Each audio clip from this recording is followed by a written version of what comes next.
Amigos de Formación de Cineastas, sean ustedes bienvenidos.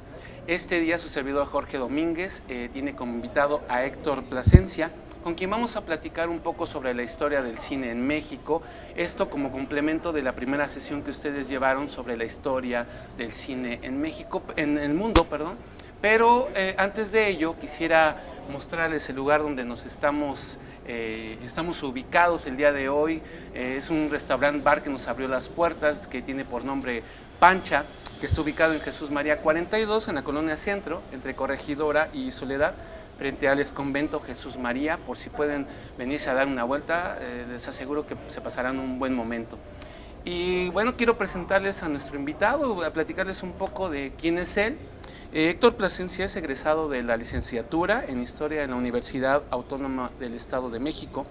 La pasión por el cine lo ha llevado a cursar estudios en apreciación y realización cinematográfica en el Centro Universitario de Estudios Cinematográficos de la UNAM y en otras instituciones de la Ciudad de México como el Instituto Mora, siendo alumno de importantes maestros como Jorge Ayala Blanco, Carlos Mendoza Aupetit, Eduardo de la Vega Alfaro, Flavio Florencio, Mario Barro, Alejandra Moffat, etc. Cuenta con diversos trabajos sobre análisis cinematográfico. Ha realizado cursos, conferencias, ponencias y estancias de investigación en otras ciudades de México. Fue responsable de la organización y curaduría de diversos ciclos y eventos del Cineclub. Actualmente, en su columna de cine, examina las posibilidades argumentales de hacer crítica de cine desde un contexto histórico y social. Entonces damos la bienvenida a Héctor. Muchas gracias, Héctor, por brindarnos un poco de tu tiempo para esta charla. Gracias a ustedes por la invitación. Bueno, pues, ¿qué te parece si empezamos de lleno Con todo gusto. Lo que es el tema? Y bueno, estamos hablando de un tema que apasiona a muchísima gente, como es el cine. Sin embargo, bueno, todo tiene un inicio y sobre todo aquí en México, pues sería muy interesante que platicaras para los alumnos de alguna manera cómo funciona. Creo que uno de los nombres o apellidos muy importantes para el cine son de los hermanos Lumière, entonces creo que no podemos dejar como pasar todos estos datos. ¿Cómo surge el cine en México? ¿Qué onda con estas personas? ¿En qué contexto histórico se da este movimiento en México? Claro que sí. Pues Mora, muchas gracias por la invitación. Aquí hay algo que tenemos que matizar que es muy importante y lo acabas de decir. El cinematógrafo surge en 1895 con los hermanos Lumière. Obviamente antes de eso tenemos los trabajos de Muybridge y aparte tenemos las contribuciones que hizo Edison con el kinetoscopio. Claro. Pero, o sea, de 1895 a la actualidad es muy poco tiempo. Para la historia en general es nada. Y el cine como sociedad, como humanidad, nos ha transformado en su totalidad. Ahora, la llegada del cine a México también tiene muchas particularidades, porque México es el primer país de Latinoamérica donde llega el cinematógrafo. Okay. También tenemos que, ahí hay una situación histórica. ¿Por qué no llega a Estados Unidos? Porque acuérdate que también está Edison trabajando de la mano con la parte gubernamental. Él tiene su kinetoscopio y pues obviamente no le agrada la idea de que los Lumière se conviertan en una potencial competencia para su industria, para la biógrafa. Ajá. Y pues Edison con su kinetoscopio pues ya levantaba las primeras actualités, se llamaban en ese momento, que son fragmentos de personas realizando algo, ajá, lo que para los Lumière serían las vistas. Ajá. Entonces llegan los emisarios de los Lumière a México en 1896, o sea, es bien curioso, no es ni un año después de la aparición del cinematógrafo. La primer función pública, la primer función privada se da en el castillo de Chapultepec, con Porfirio Díaz y con toda su gente, su gabinete, de manera privada, ¿no? Pero la primer función pública en México se da en el Salón Rojo, lo que actualmente es el Vips de Madero, el que está del Zócalo capitalino, sí, claro, las primeras 2 cuadras, no porque es que hay 2 Vips sobre Madero, el que está allá al lado del Hotel Ritz, ese no, el otro, que incluso al entrar observas como que muy de la época el decorado en el techo y todo, ahí fue el Salón Rojo, y ahí es donde se da la primera función pública. ¿Y qué se supone que se proyectó en ese momento? ¿Sabes? Sí, claro. En ese momento se proyecta las primeras vistas de los Lumière, la llegada del tren, los obreros saliendo de la fábrica, que en ese momento es algo muy importante. El cine no está pensando todavía en la ficción, es captar imágenes en movimiento, de cosas cotidianas, de hechos que suceden. No estamos todavía brincando a ese momento de generar ficción. Eso va a ser hasta que Georges Méliès adquiere el cinematógrafo y empieza por cuestiones funcionales, porque él finalmente es un showman, o sea, es una persona del teatro. Para evitar llevarse toda la compañía a dar un espectáculo a otro lado, filma el espectáculo, es un teatro filmado y lo lleva a otros lugares y obviamente eso abarata mucho los costos. Entonces, hasta ese momento se va a pensar en crear historias ficticias para poder hacer otro tipo de narrativas. Edison también ya lo había hecho. Hay actualités que son ya con alguna historia de ficción, pero son todavía apenas como que las primeras inicios, ¿no? No se puede hablar de ficción formalmente, ni tampoco se puede hablar de cine documental.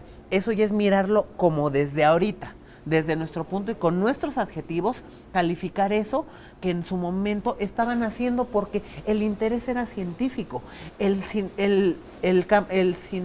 La persona que está filmando no está pensando en hacer negocio, está pensando en hacer ciencia. Se sienten científicos. Es un momento histórico en el cual el positivismo está influyendo bastante y hay que ser objetivos. Hay que tener una postura no humana, sino científica, objetiva, ante la realidad. Hoy se supone que eso ya está todo superado, pero sí, o sea, se está pensando el cine como y los instrumentos que está arrojando el cine como un instrumento científico. Oye, ¿y qué tal?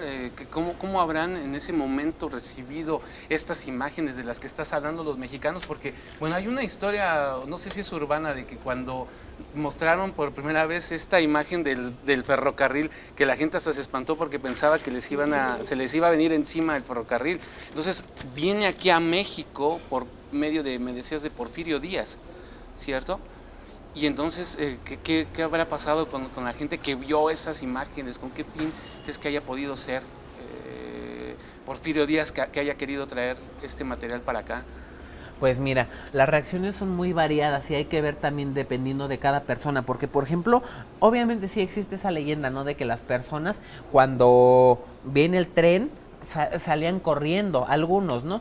Hay otras reacciones, por ejemplo, de que, y sucede en la actualidad todavía, ¿no? Por ejemplo, cuando hay personas que están viendo el fútbol, que hablan a la pantalla. Así también sucedía, por ejemplo, con el asalto al tren o cosas así, de que ahí estaba el villano, de que ahí ya iba a sacar la pistola, etcétera, que le gritaban al personaje, cuidado atrás, que no sé qué, o sea, como que esa idea de lo que hoy conocemos como la cuarta pared, lo cual quiere decir como que la barrera que tenemos entre la pantalla y nosotros, todavía es muy efímera, todavía no se queda como, porque no hay una conciencia cinematográfica. Claro. No estamos como que del todo conscientes de que allá adentro es una ficción y que no está conectada con nosotros. Y también en esos mismos intentos de romper la cuarta pared, vuelvo al asalto al tren. Al final el bandido cuando cierra el filme y te dispara, ¿no?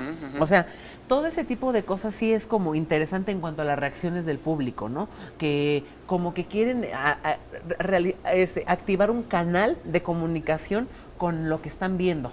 Las reacciones también de los periodistas, porque también ahí hay un reto muy grande, explicar lo que nunca nadie ha visto. O sea, no es poca cosa, porque por ejemplo, te llevan ahorita a ti a Marte. ¿Cómo, con qué referentes explicas lo que estás viendo allá, no? Claro. Entonces, es complejo explicar algo que no han visto.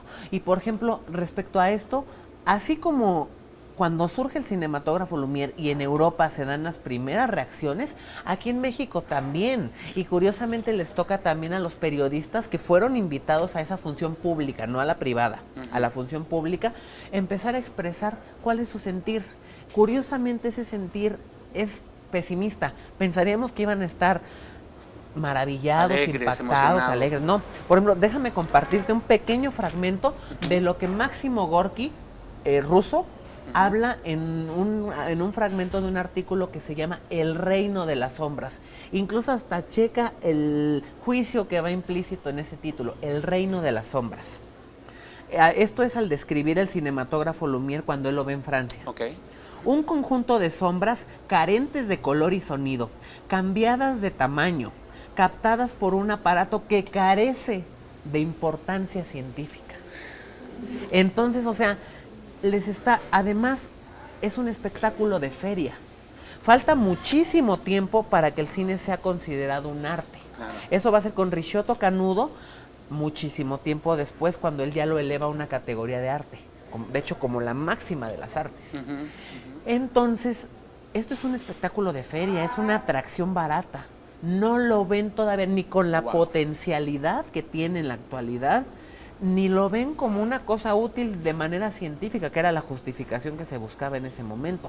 Y las reacciones en México no son del todo diferentes. Los periodistas no están llamando a los grandes periodistas, están llamando a los periodistas de espectáculos de feria, de los circos de pulgas.